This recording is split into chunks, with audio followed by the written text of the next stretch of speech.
Are you having a hard time at work? You're not alone. There are timeless strategies that have been taught for several hundreds of years that I want to bring you back to pay attention to. We can apply their strategies from these thinkers, Lao Tzu, Sun Tzu, Dale Carnegie, Marcus Aurelius. They have a lot to say about how we communicate, and I am going to teach you how to apply their words to the workplace. Each week, I'm going to break down one of these famous strategists and how we can take the best of what they say and apply it to your workplace success. Today, I'm going through Dale Carnegie's How to Win Friends and Influence People, and I'm applying it to 5 ways to have tough conversations at work. I am Michelle Ehrlich. I'm a Chinese Intel analyst, a career strategist, and I have spent my life going to military schools, learning Chinese philosophy, and really the best strategies for workplace success so that I can help and guide you into how you can do better at work. So here's 5 tips for tough conversations at work, whether you are the big boss, the middle manager, or a newly hired worker. Everyone can benefit from these 5 tips. Number 1 is a don't. You want these 3 C's to avoid them like the plague. 1 is criticism, 1 is complaining, and 1 is condemning. You want to be seen far away from any of these things. So if you go to the water cooler after a meeting and you hear somebody doing any of these things, complaining about the boss, the workload, a colleague, you want to get yourself away from there as soon as you can.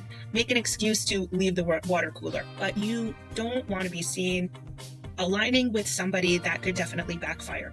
What you do want to do instead, if you have a complaint, you want to address that person directly. So not after a meeting, you want to wait until there is some time for your emotions to kind of digest and assess the situation, and then directly email that person and ask for a one-on-one meeting. Ask for clarification during that meeting so that there are no hard feelings and everything that you want to say is addressed on that private one-on-one. So again, you don't want to criticize, condemn, or certainly complain. Step number 2 of how to avoid tough conversations is you want to appreciate other people. So you have noticed some issue at work and you want to address it with somebody. How do you go about doing that? You want to sandwich it in between compliments. And these are sincere compliments. We're not talking about, oh, I like your pantsuit. By the way, your presentation was awful and you have great shoes on today. You really want to dig into real appreciation of things that person has said or done or contributed. Maybe they are timely, maybe they're efficient, maybe they're a good listener. You want to say something. I appreciate how you really stayed till the end, focused in that meeting. Or I appreciate how you took the time to give me a lengthy email reply. Whatever it is, you want to appreciate the value that they have put into whatever needs have to be addressed up until this moment. Because if there's something harsh that needs to be said, chances are that somebody has paid a lot of attention to that. There's emotions going on, and certainly at work, at the very minimum, the emotion going on is, I don't want to lose my job. I want to, at the maximum, get promoted and not burn any bridges. So you want to layer what you're saying with, even if you're the worker and not the boss, you can say something helpful to the boss. I really like the way that you strategized in the meeting. However, I wanted to suggest any way that you can show somebody that you value what they have put into a project rather than starting to tear it down with your criticism. First, you want to appreciate that person. The 3rd step that Dale Carnegie mentions in tough conversations, you always want to put the other person's needs before your own. So instead of how you're stressed about having 5 deadlines due on the same day, you have to think about what that person wants.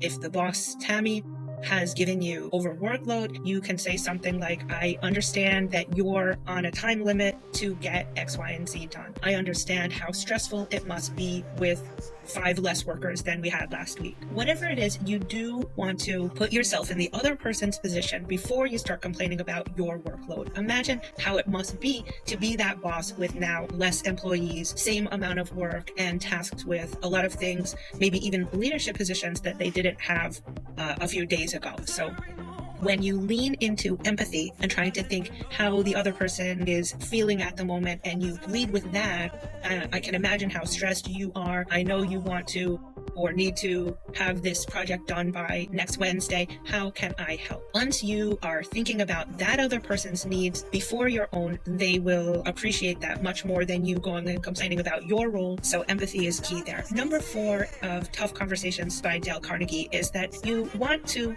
let the other person save face. In the Chinese culture, saving face and losing face, it's almost as important as the air we breathe and the water that we drink. You want to make sure that anything that is flubbed or somebody dropped the ball about, that you are not the one bringing that negative to the attention of others.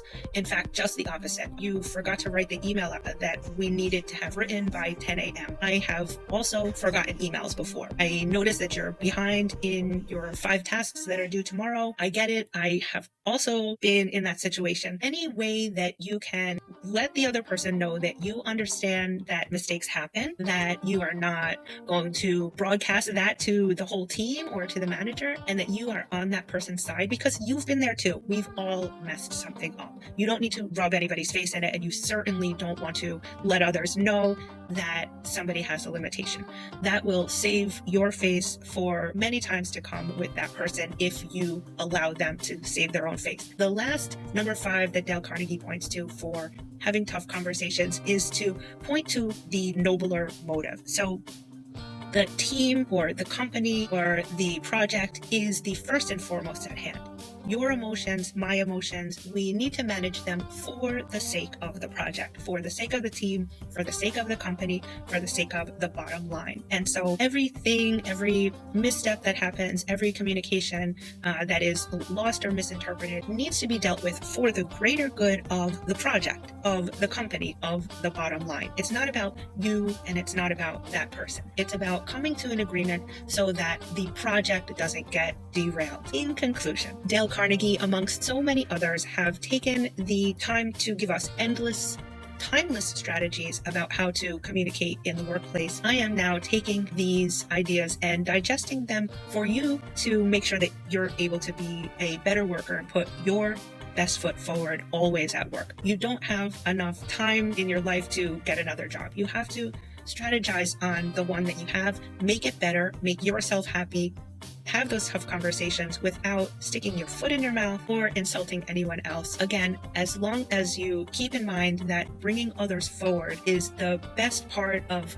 working together, to put them at the forefront, to make them shine, will go a long way to helping you shine as well. If you got anything out of this in how you can improve your workplace communication, do hit like and subscribe. Every week I'm coming back to you with a new strategist and how to apply that to your workplace success. Thank you so much. See you in the next one.